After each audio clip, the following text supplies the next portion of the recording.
안녕하세요. 여러분들과 함께 나스닥 사냥을 하는 나스닥 헌터입니다. 2023년 1월 18일 시장 상황 그리고 이슈를 짧게 한번 살펴보고 넘어가겠습니다. 최근 7거래일 나스닥 7거래일 연속으로 아주 강하지는 않지만 좋은 흐름을 보여주고 있습니다. 오늘도 나스닥 100은 0.14% 상승한 11,557에 마감을 했고 S&P 500은 아쉽게 마이너스 0.2%를 기록했고 다우지수는 마이너스 1.14%를 기록한 33,910에 마감을 했습니다.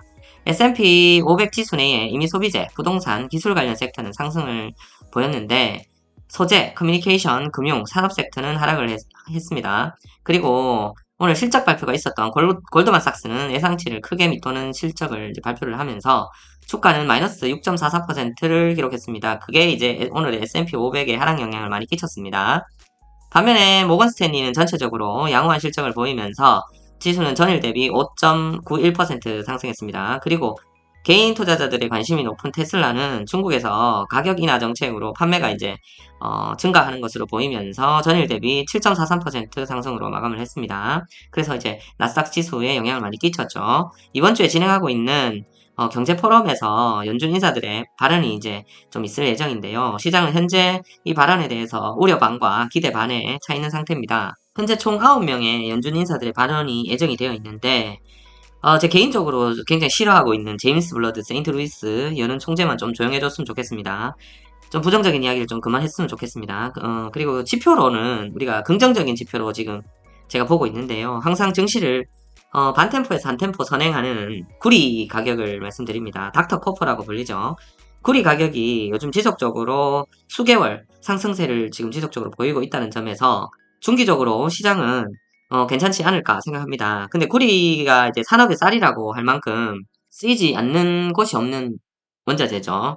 그래서 이 구리가 항상 경제 선행 지수로 판단을 하는 원자재입니다. 그래서 지수에서도 증시에서도 항상 구리 가격을 반템포에서 한 템포 정도 선행한다. 이렇게 보고 있는 사람들이 많습니다. 그런데 지금 구리 가격이 수개월 이상 좋은 모습을 보여주면서 지금 시장도 앞으로 괜찮지 않을까 하는 생각을 합니다. 근데 사실은 이 부분이 또 어떤 인플레이션 진정에 방해만 되지 않았으면 하는 그런 생각을 한번 해봅니다. 이것으로 시장의 이슈 체크는 마무리를 해보고요. 오늘의 본론으로 또 들어가 보겠습니다. 투자에 성공하려면 대중과 반대로 가라 이 말입니다. 여러분들께서 투자를 하시면서 현재까지 아주 많이 들어보고 나도 저렇게 해야지 마음을 먹기도 하고 다짐도 해보지만 사실상 현실에서는 잘 실행되지 않는 부분이죠. 어떤 투자 서적을 보든 투자의 대가들의 메시지를 읽든 간에 가장 기본적이고 가장 많이 들어본 내용일 거라고 생각합니다. 보시는 것처럼 투자 관련 서적을 열면 꼭 한 개 이상의 목차를 차지할 정도로 어쩌면 투자자에게는 첫걸음과도 같은 명언입니다. 저 같은 경우에는 식상할 정도로 많이 들은 명언이기도 합니다. 그런데 이 투자의 기본을 우리가 지키기 어려운 이유가 뭘까요?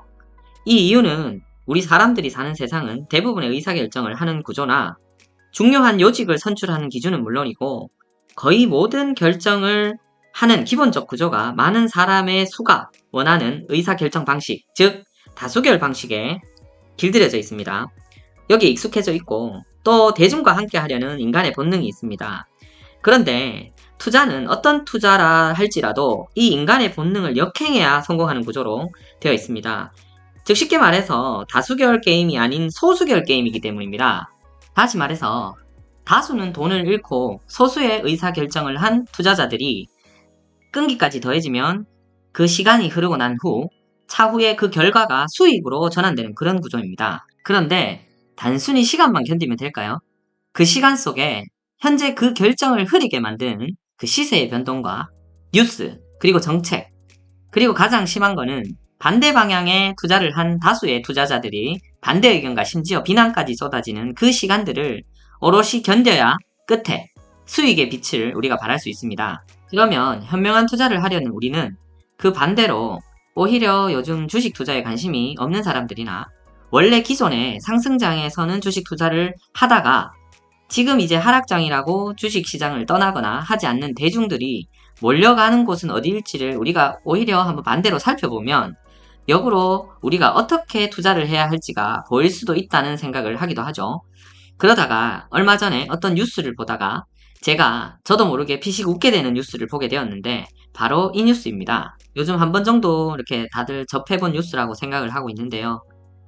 고금리 접근과 예금으로 돈이 저축은행으로 빨려 들어가고 있고, 저축은행이 문 열기도 전에 새벽부터 줄을 서서 기다리고, 심한 경우에는 수시간 전에 와서 기다린다는 뉴스를 보고 저도 모르게 저는 은행에 있는 돈마저 꺼내서 투자를 해야 될 시기가 서서히 오고 있구나 하는 생각까지 해봤습니다.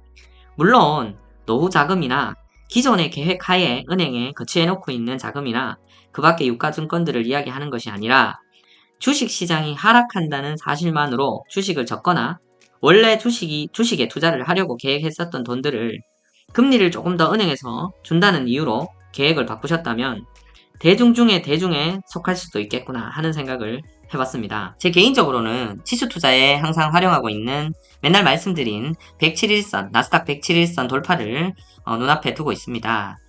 현재 모습은 오늘 어제 보니까 딱 107일선을 한번 터치하고 뚫지 못하는 모습을 보였는데요. 현재 쉽게 돌파되지 않고 있는 상황입니다. 조금의 흔들림도 없이 계획대로 매수할 예정이고, 돌파를 하면은요, 약 TQQQ 900에서 1100개 사이에 가량의 수량을 추가 매수하지 않을까, 제 개인적으로는 지금 생각을 하고 있습니다. 이런 상황에서 금리를 5% 이상 조금 더 받으려고 저축은행 앞에 서 있는 다수의 사람들이 사진을 보니까 오늘 말씀드렸던 대중과 반대로 가라 라는 그 명언의 적절한 시기가 지금이 아닌가 라는 생각이 듭니다. 저는 현재 매수하는 ETQQQ를 5%가 아닌 50%, 그리고 나중에는 500% 이상의 수익을 노리고 있기 때문입니다. 아주 유명한 명언입니다. 최적의 매수 타이밍은 시장에 피가 낭자할 때다. 설령 그것이 당신의 피일지라도. 존 템플턴님께서 말씀하신 아주 유명한 명언이죠. 사실 제 개인적으로는 지금 시장에 그렇게 피가 낭자하고 있지는 않다고 생각은 하지만, 확실하게 추가 매수를 해야 되는 시기임은 느끼고 있습니다. 주식 투자는 소수결 게임이고 소수의 현명한 투자자들만 승리를 하는 시장이라는 것을 오늘 또다시 한번 생각해보고, 각자 서로의 기준은 다를 수는 있어도 본인이 계획한 추가 매수 자리가 왔다면 망설이지 않고 적극적으로 실행하는 투자자가 되었으면 합니다. 오늘도 영상 봐주셔서 감사드립니다. 예시 공지 비중 올리면서 영상을 마치겠습니다. 여러분들의 성공 투자를 기원합니다. 성투!